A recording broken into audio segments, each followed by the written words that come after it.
Alright, the Legent. Legent? Legent.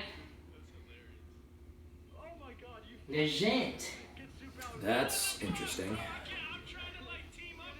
Very... So you definitely get like the sherry and like the wine finishing on it. Mm-hmm.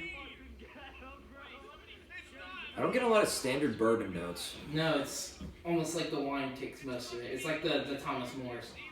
It's like the wine takes over, but it's also like a fruity bourbon. Like like a lot like standard Elijah Craig is really fruity on the nose. Right. This reminds me of like the Thomas More cap.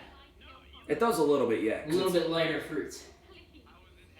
It's definitely sweet. Almost like they used the Merlot or Pinot Noir cask. Mm-hmm. I don't know about... As the wine cask. Because it says it's wine cask and sherry cask. Yeah, I don't know. But it smells sweet. I smell pear. That's like one of the core... Like, it makes me think it's a white wine because I smell a lot of pear. That's true. And then, like, light American whiskey. Because it doesn't smell like Scotch and it doesn't smell like Irish whiskey. It just has a generic whiskey note to it. Yeah, because it doesn't smell like Japanese either. No, not at all. It didn't use any Japanese whiskey either, I don't think.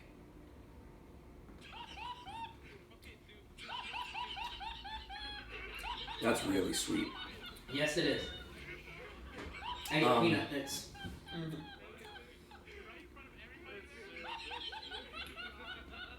I get a little bit of peanut. I get a little bit of that standard Jim Beam peanut. It sticks out to me a lot, and the more it lingers on the finish, the more it's shifting to that. Yeah. Like, I literally feel like I have the tiniest dollop of peanut butter in my mouth. Okay, I'm getting it now that I'm breathing through my nose. I'm definitely getting more of it. I need to taste this again with while not focusing on that.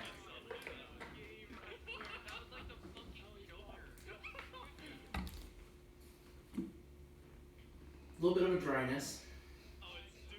Yeah, I still don't get peanut on the nose. I don't get any on the nose. It's all fruit on the nose. It's all fruit with like a generic whiskey smell, and like you can't really. Right. It's almost like the what Centauri contributed is like it has more of an influence on the nose than what Beam contributed, and then vice versa for the actual palate. Yeah, because this does. It doesn't taste super wine influenced like it smells. No, I do think that they use the white wine because it does have like the lighter fruits like apple, like red apple, pear. I don't want to say peach, but almost like something along those lines. I want to say white grape, like a fresh green grape. Yeah. So yeah. It's interesting, and I mean for the price, like it's very complex for that price. It really is. I wish it was more readily available. Because I like mid-proofed, like wine finished bourbon, and this one's really fucking good. Like I think this might be one of the better wine finished bourbons I've had. It is a bourbon, right? Okay. Because I mean, this is way better than Angel's Envy, obviously. I don't know how I would compare this with Thomas More, because Thomas More is just so much... It's sweeter. It definitely ages a lot longer. You can tell. And because of the higher proof, you still get more bourbon notes out of it, too. Which, like, this is like, what, 92, 93, 94? I want to say it's 94. So it's right around that, like, standard, like, daily sipper bourbon proof, but... Right. If this were readily available, this would be the wine finished one in the price point, I think. I think so. That I've had, at least. I mean, it's hard for me to say because I love Isaac Bowman as well, because, like... That's true, but you're also talking... It's more expensive than that. It's only $40. Is it really? Yeah, it's not that expensive. Huh. It's just hard to get in PA. I could have sworn I saw it more closer to 50, 60. Where'd you see it at? I don't remember where I saw it. I just could have sworn it. Because I mean, like for MSRP, it's only like $36, $37, and most places sell it for $40.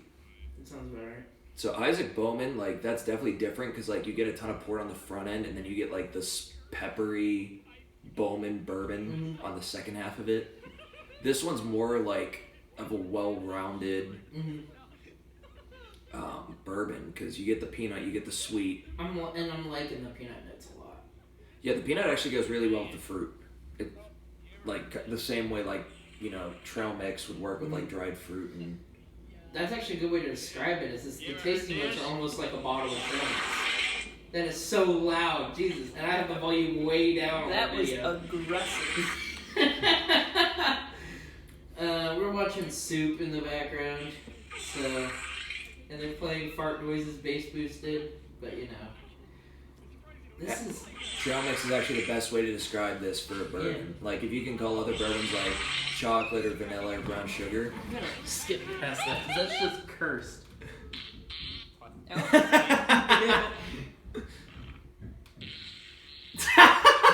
That's like the freaking Family Guy. But anyway, they're still going, and I forgot that they put it over the fucking song for a fan. We're gonna. Alright, I think you're good. Yeah. But anyway.